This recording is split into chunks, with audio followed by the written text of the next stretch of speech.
What's up, everybody? Welcome back to the Fantasy Football Outpost. My name is Dallas. Unfortunately, Jay is not able to join us. If you watched our quarterbacks episode, I explained that he was just busy and our schedules were just not lining up. And this is the last week leading up to the final weekend before the season starts. And so we really need to get these rankings out for you for those of you that haven't drafted yet that's coming up.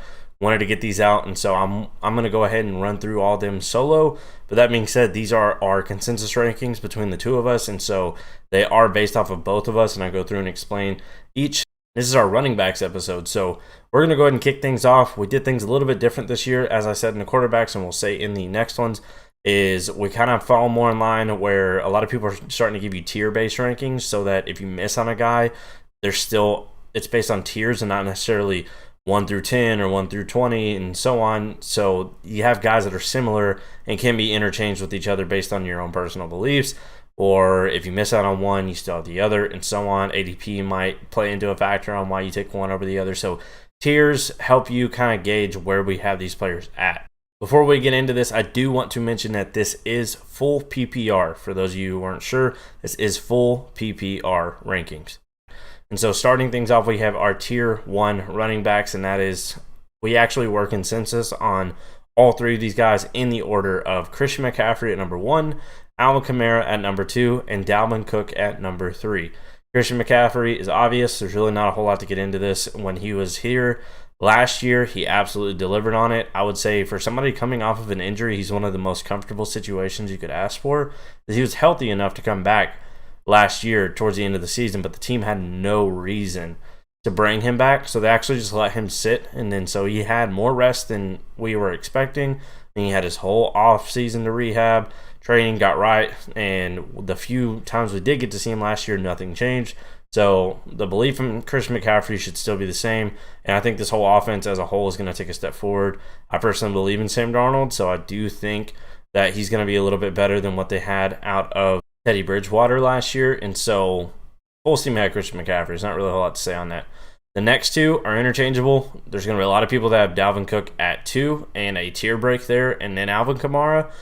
We both think Alvin Kamara slightly ahead of Dalvin Cook, mainly because he's done it, and this whole offense is going to run through him, not by choice, just because of necessity. He is their everything, and I think now that Jameis Winston's been announced a starter, I think as long as Jameis Winston's out there, the ceiling is even higher. But that being said, Alvin Kamara is full steam ahead. He's never not done it for you, always reliable. And so Dalvin Cook, for us, the exact same thing. He's going to be just as good. We really don't care. It's splitting hairs. So, like, if you have Dalvin Cook as your 2, go for it. Take your guy here. But those 3 are our consensus. Top 3 guys are going to be your powerhouses that are without question. The next tier is our tier 2 running backs, or the tier I like to call guys I draft before Travis Kelce. And that is going to kick off with number 4, Derrick Henry, number 5, Ezekiel Elliott, number 6, Nick Chubb, number 7, Saquon Barkley, and number 8, Aaron Jones. So starting off with Derrick Henry, we both had him at 4. And so, again, easy choice for us, consensus all the way across. I'm done doubting the guy. I've done it year after year after year, and he's proven me wrong every single year. As long as he's healthy, he's going to get an insane workload, and that really all there is to it. I mean, he's going to be the offense is going to be even better this year now with Julio, so they're going to have to put respect all over the field. And so you have a guy who typically would see nothing but stacked boxes. You can't really do that against the Titans offense. So that talented of a running back to have fewer stack boxes than you typically would. I mean, he's full steam ahead. Same thing you've always seen. Our first split here is our number 5 guy, Ezekiel Elliott. I had Ezekiel Elliott at 5. He had him at 7. And so Ezekiel Elliott, I think there's a lot of factors here. Jay is actually the one who put me on the narrative of COVID may have actually affected these players heavier than we thought last season, because Ezekiel Elliott was one example. He got it before the season started. Didn't look like himself. You look at Cam Newton. He got it after tearing it up at the beginning of the year. He got COVID, came back, was terrible for the rest of the year. So there might actually be something to how this affected them in their bodies. But Ezekiel Elliott has showed up in the best shape of his life, and I think he's going to be heavily used in the passing game once again. And so he's going to have that elite upside. Plus, we all know what he can do when it comes to running the ball. So Ezekiel Elliott is absolutely in my opinion, the next best guy to take here, and that's why we have him at 5. Next up, we have Nick Chubb at number 6. Again, another guy I'm done doubting. I have him at 8. Jay has him at 5. I just think his passing work is a little bit lower than some of the next two guys, and that's why I have him at 8. But absolutely full steam ahead. This team is going to run the ball a ton, and he's going to get his workload. He's the best pure runner in the NFL, in my opinion, strictly because he can do pretty close, if not match, what Derrick Henry can do on the ground at a much smaller size. And so to me, that's more impressive. So as a pure runner of the football, I think he's the best in the league. He is capped on his PPR upside. But that being said, Derrick Henry is he's going to be up there too. Neither one of them are getting a lot of passing work. Moving on to number 7 is Saquon Barkley. I'm going to put it very short and sweet for you. If Saquon Barkley is healthy, he should be in tier 1. If Saquon Barkley is not and struggles and starts off slow, he's right where he should be here. And when he gets healthy, he's going to explode to still finish where you guys need him at. Because once again, the Giants are absolutely horrible on offense, and he is going to be their entire team, just like Alvin Kamara is for the Saints, except not quite as bad because they do have some weapons to work with. But that being said, the team is nowhere near a high esteemed offense. Saquon Barkley is going to be a huge part of this, especially in the passing game. If he's fully healthy, he should be up there, but because of his injury risk and just now showing up, and we technically still don't even know if he's going to be ready week 1, he is our running back 7. So if he falls to a good value for you or you're comfortable like he has been, I still think you take that shot and then just kind of double up on running back after that to make sure you're safe. That being said, Saquon Barkley, again, if he's fully healthy, he's an absolute steal this year. Jay had Saquon at 6. I had Saquon at 7, and so that's why he finishes at 7 for us here. Our number 8 and the last one in our tier 2 of our running backs is Aaron Jones. Jay has Aaron Jones at 9. I have Aaron Jones at 6. For me, Aaron Jones is just another guy. It's kind of a consistent thing you're hearing here between Derrick Henry, Nick Chubb, and now Aaron Jones is guys I'm just done doubting. He's finished as a top-tier running back the last 2 years in a row. I think this is going to be a great year for him as well because Aaron Rodgers is back, Devontae Adams is back. I don't know that how much further it will go, so Dynasty is a whole different conversation with Aaron Jones, but for redraft, you should see more of what you saw last year, if not more of it. I do not see A.J. Dillon eating into his workload as much as people think he will, but even if he does, that is a good sign that because of Jamal Williams being gone, the type of workload, I'm sure you've heard this multiple times this offseason, I'm not the first one to say it, his workload that's getting eaten into is his carries, not his passing work, and the passing work is what's important. He is my running back 6, and that is going to, and Jay's running back 9, like I said, that's going to round out our tier 2 guys. Moving on to tier 3, which is another good way of putting it as the last guys I'm excited to have as my RB1s on my team, and I'm okay with it. This is our tier 3 with number 9, Antonio Gibson, number 10, Jonathan Taylor, number 11, Austin Eckler, and number 12, Joe Mixon. And so number 9, Antonio Gibson, I have him at 9, and Jay has him at 11. Antonio Gibson, same thing. The offense is focusing heavily on him again. They do have a great passing work, I think, this year compared to last year with Ryan Fitzpatrick and then also having Terry McLaurin taking a huge step. They now have Curtis Samuel there. De'Ami Brown has looked great. And so I think the whole offense is going to be moving a lot smoother, opening things up for Gibson. They want to use him heavily in the passing game. And so for full PPR, I have Antonio Gibson here at 9.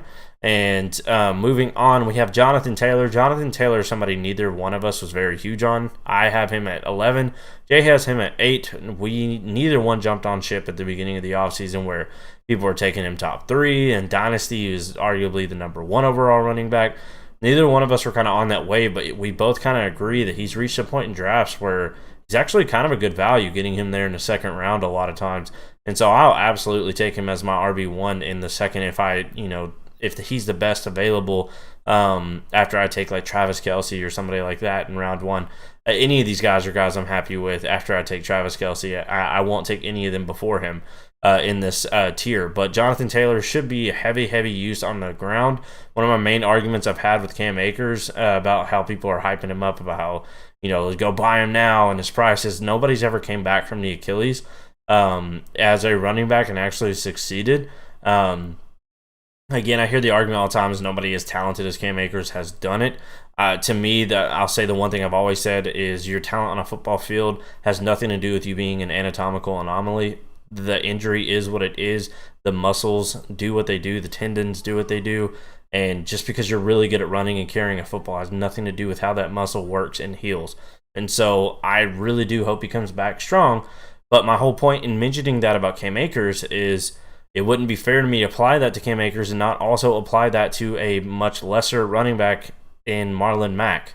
Marlon Mack is coming off the Achilles tear. Now, granted, he's had a long time to rest. I don't think he eats into the workload as much as people think for those that are doubting Jonathan Taylor, so I'm really not concerned about Marlon Mack. It's mainly is how involved is Nyheim Hines again in the passing work. Do we see Jonathan Taylor take a step forward? If we do not, and it kind of stays more of the same from last year, he did have a great stretch at the end of the year, but it was against all terrible defenses. So I think you find a happy medium balance, and that's why he ends up here at a back-end RB1 for us, and I think that's a nice place for him. I think that's fair.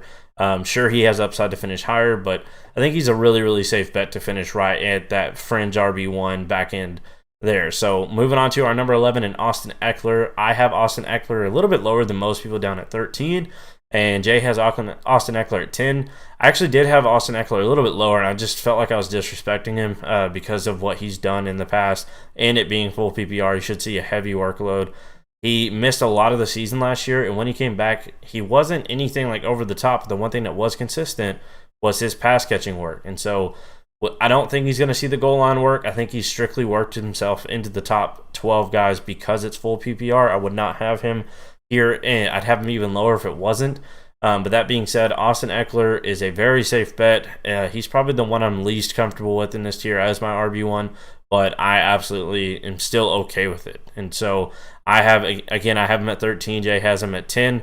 A lot of people have him even higher than that. So by all means, if you believe, I don't think he can't do it. I just don't believe he will. And so he's going to be a solid piece, especially on the pass catching side. I just don't think he sees the rushing uptick to become this like superstar front runner that a lot of people are hoping he ends up being. But that being said, I love having Austin Eckler on my team.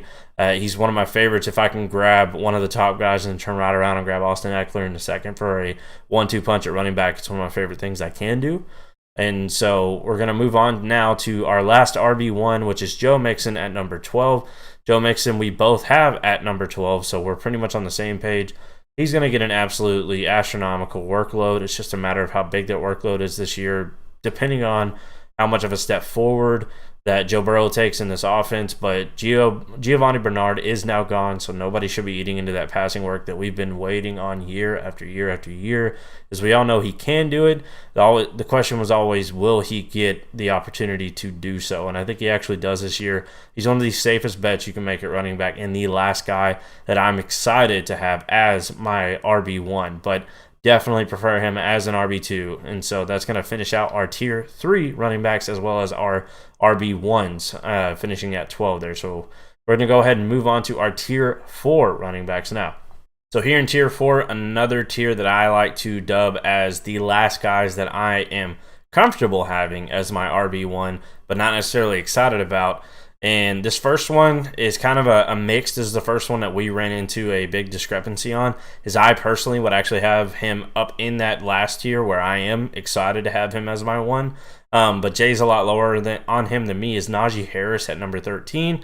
And then number 14 is Clyde Edwards-Helaire. And number 15 is DeAndre Swift. The unfortunate news we got about J.K. Dobbins missing the season now is really unfortunate, but this is where we had him. I had him right behind Najee at 14 and right ahead of Clyde Edwards-Helaire. We were both very high on him pre-injury, so it's really unfortunate, but it's part of the game. But right here, I have Najee at 10, and Jay has Najee at 17. So this is our first big discrepancy here. And for me, Najee Harris is just somebody who I think, again, is going to get a massive workload. And based on what I saw on him in film, I think he can absolutely work wonders with it. He's somebody that I don't think will be this cheap come next year and will work his way up into that tier 2 guys that we listed earlier. And so come this time next year, definitely wouldn't even be a debate, in my opinion, on him being an RB1. I think he's going to show us all this year that he can be. I personally have him down at 10, but I think he has a higher ceiling than that. I think he will be a workhorse back in a really good offense this year. I think the whole offense takes a step forward. And then moving on to number 14, Gus Edwards, Hilaire, barring that injury lingering and causing any kind of issues, we are both really excited about him this year. I have him at 15. Jay has him at 15. We're on the same page with him on that. And so he finishes as our RB14 in our tier 4 running backs. It's more so he got overhyped last year, and because of that, that left a bad taste in all of our mouths. When in reality, it wasn't his fault; it was ours. I'm guilty of it. I had him at like RB6 last year, and people had his ADP reached the level where he's like 4.3, so he's like the 4th player off the board, the 3rd running back off the board after Christian McCaffrey and Saquon, which is just absolutely insane when you look back on it. But because of all that, it actually clouds our vision on how his season went. He actually had a pretty good year and was very reliable. And so because of his price tag this year, he's absolutely worth where he's going now in the back end of the 2, and in some cases the round 3. If you can get him there, especially on those smaller leagues, he is absolutely a steal if you end up getting stuck with taking the Travis Kelce early. I know they're on the same team, but it's a stack I'm fine with. Or you end up taking the George Kittle early and like the 2nd and end up with him as your RB2. But if you absolutely have to have him as your RB1, then it's okay. I'm just not very excited about it, but I can make that work. But now, nonetheless, I think he does see an improvement in his touchdowns this season, making his ceiling up there with the rest of the guys above him. But that being said, I think a realistic output is for him right here. Great RB2, even better RB3 if you can get him there in that early round 1, 2, 3 stack. So moving on to our last guy in this tier is DeAndre Swift. I have him at 14. Jay has him at 16. Kind of the same thing. It just really is this guy somebody we're fading for no reason? Is he going to have a heavier workload? Or is Jamal Williams really going to have a heavier workload than we think? Now, there is question marks on his availability week 1, and if that's the case, absolutely mark him down. But if he's healthy, then this is where he's going where he should be. And again, the last guy that's going to be a reliable one if you absolutely have to have him there, but definitely prefer him as a 2 or in great situations as my 3. But there's not really much to say on him other than the Lions have nobody. And so he's going to be a focal point of this offense regardless of how much Jamal Williams is used.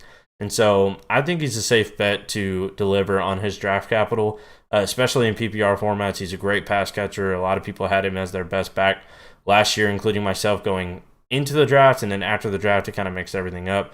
He was a great example of why, and so was CEH, of why you shouldn't let the situations affect your rankings of them that heavily. And so I kind of took that both as learning lessons this last year and applied them to my rankings in this year's rookie. So it's kind of a learning curve of both of them, but I do think he takes a step forward, and he should be a very, very reliable RB2 if you can get him there, and a satisfactory RB1. So that's going to finish out our tier 4 of running backs. All right, our tier 5 of running backs. This is the tier that I am still excited about having as my RB2s, is the best way to put them, is David Montgomery at 16, Chris Carson at 17, James Robinson at 18, and Josh Jacobs at 19. We're going to start with David Montgomery. Jay has him at 14. I have him down at 17. Primarily, I'm a big Justin Fields guy, and one of the film takeaways that I had was he absolutely does not check down to a running back almost ever. And because of that, I did remove some of David Montgomery's passing upside in PPR format, so I had him down at 17. That being said, in this preseason, Fields has actually done it a decent amount of time, so I'm actually kind of a little bit excited that I could be wrong on that, and Montgomery has a higher upside than I think he may have. And so because of that, I did rank him lower, though, so we'll see how it actually implements once Fields gets out there. That being said, Andy Dalton, as long as he's a quarterback, you should see some passing work going to him. Tariq Cohen shouldn't really be any concern. Damian Williams probably should in that department, depending on how well he works his way into the lineup eventually. But David Montgomery should be a very safe and reliable RB2. I do not want him as my RB1. I'm not happy if I have any of these guys as my RB1. I'm very comfortable and pretty excited if they're my RB2s, and definitely okay with them being my RB3s. And that's going to move us on to our next guy, which is Chris Carson at 17. I have him at 16. Jay has him at 18. It's kind of more of the same with David Montgomery. It's a good offense, and they're going to a better offense than the Bears. And they're going to run the ball a ton, even though I do believe they kind of shift things back to what they started the year in last year. You can hear a little bit more about that on my Russell Wilson Taking Our Quarterbacks episode if you want to go check that out. So that's why I had him a little bit lower, but he's kind of right where he should be, honestly. I have him at 16. Jay has him at 18. This is just right where I think he's going to be. He's going to be a reliable guy that you can have as your 2 and very comfortable getting him as my 3. And so that's going to transition us to our RB18, which is James Robinson. I'm higher on him than Jay is. I have him at 18. Jay has him at 22. But we're both kind of on the same page on he's going to do well. He's not going to do what he did last year. The unfortunate news about Travis Etienne getting injured and having his season finished now is James Robinson should get pretty much all of the work, but I don't think you're going to see the levels that you saw last year where he just got an astronomically high percentage of it, whereas Carlos Hyde should see enough to kind of spell him like a normal workload where James Robinson sees 60 to 70% to Hyde's 30%, and that should be a lot more realistic to look at here. And so I don't think his numbers are going to be as great as they were last year, but I think he's going to be a very, very solid guy that fits right in this category with Montgomery, Carson, and Jacobs here. And then before we move on any further, I did want to mention right here behind James Robinson is where I personally have moved Gus Edwards to my overall RB19, right ahead of Josh Jacobs. And so, who is our next guy? And so I did want to mention that, unfortunately, where me and Jay couldn't link up to try and figure out, scheduling to be able to record this both, I did not get his update once J.K. Dobbins was ruled out for the season. And so I just wanted to mention that I would have Gus Edwards right here for those of you doing your drafts.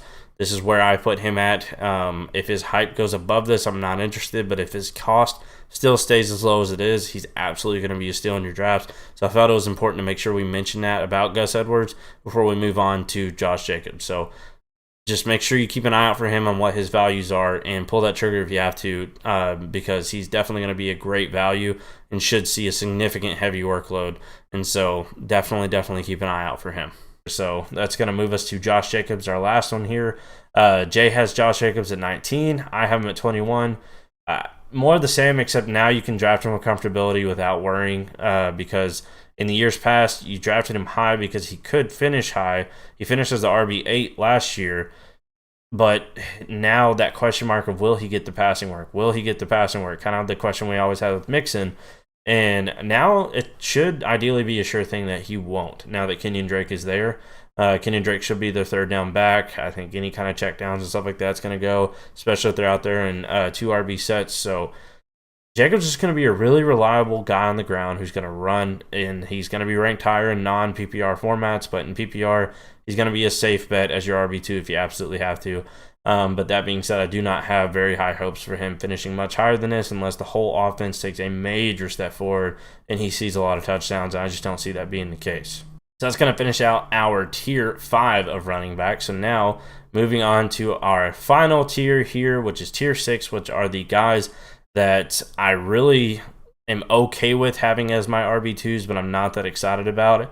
I definitely better be stacked at other positions if these guys are my RB2s.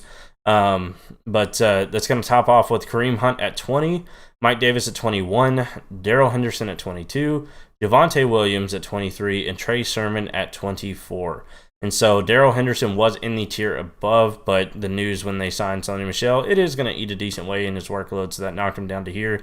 But starting off with Kareem Hunt at 20, I have Kareem Hunt at 22, Jay has him at 21. I think you're just going to see a really reliable pass catcher that's going to be there to spell Chubb. And if it goes the way it did at the beginning last year, where Kareem Hunt keeps coming in and getting these great finishes to games while Chubb pretty much wore the defenses down the whole game, then absolutely he's going to finish higher than this. But more likely than not, that's not going to happen every single game. And so he's just a safe bet to throw in there when you really need those points or strong flex play. And those pretty much exact same things apply to Mike Davis at our 21. I have Mike Davis down at 26. Jay has him at 20. I just don't see this offense running the ball a whole lot, so I think most of his work's going to come in the passing game. That being said, I think it's going to be a solid effort and a solid amount of work from him. I just don't see it being enough to really make him that relevant. So we have him down here at 21, so he's absolutely going to be a good, important piece as a running back, and his price cost does pretty much go hand in hand with that, so he's definitely somebody that I could see myself drafting pretty often. But that being said, he's not anything I'm over the top excited about. So next is Darrell Henderson. Like I said right before this, he was a tier above, but the Sonny Michel news did knock him down some volume-wise, so I have him at 24. Jay has him at 27. He finished off here as our 22. And again, we take our numbers and add them together and compare it, so we were split on a lot of the guys here. That's why he ends up higher than what either of us technically had him. And so he's just going to be another safe bet as an RB2. You should get enough workload for you to not be upset, but just make sure you're definitely stacked at other positions if this is the route you're going to go as your RB2. But he's somebody I'm definitely comfortable with as RB3 or a depth piece, RB4. And then our last two here we have at 23 and 24 are guys we were both very excited about personally. That's going to be 23 Javonte Williams and 24 Trey Sermon. So I have Javonte Williams at 20. Jay has Javonte Williams at 26. So kind of the same split that we had with Mike Davis. For me, Javonte Williams is the second best back out of this class. I think he's a phenomenal runner and can do everything on the ground that Najee Harris can. He's not quite the pass catcher, but he is a decent one. But he's not, really known for it. But he can catch it when you need him to. He's just a lot smaller than Najee, so that's why I had Najee as the 1. But I believe this is his backfield to take.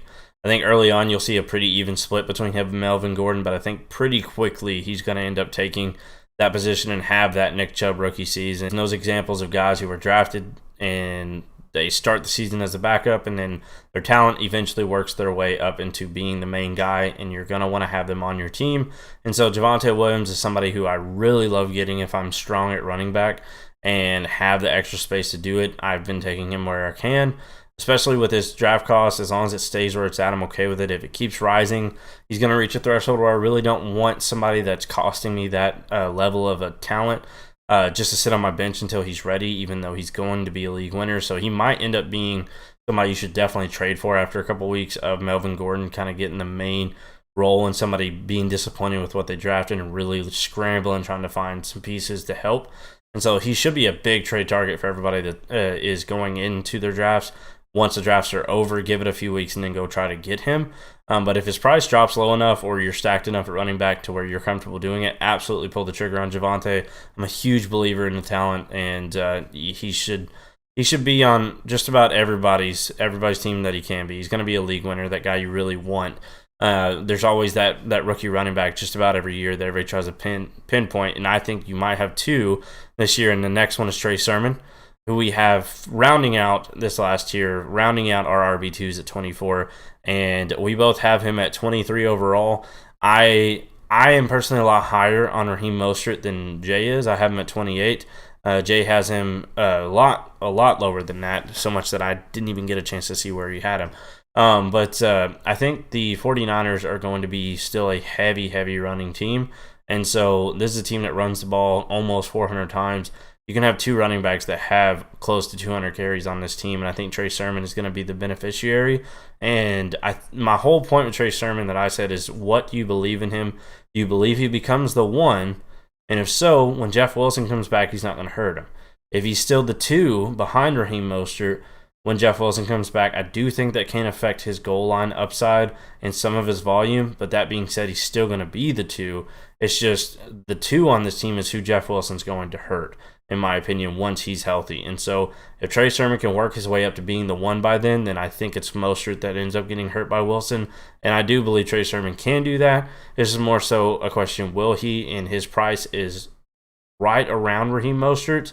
I do find myself having a split of, if I'm solid at running back, I'm taking Trey Sermon. If I still need depth at running back, I'm taking Raheem Mostert. But I think these are both guys that you can be really confident in throughout the course of the season to be a solid flex play and very good depth pieces for your backfield. So that is going to round out our RBs.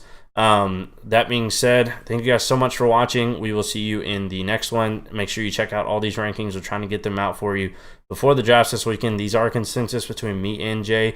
He just unfortunately was not able to join me for these recordings, but he will be back next week when we get our next episodes rolling. And so that being said, thank you guys so much for watching. Leave a comment if you have any kind of questions about any of this. Make sure you subscribe if you haven't. Hit the notification bell so you can see any time that we upload anything, and we will see you in the next one. Bye.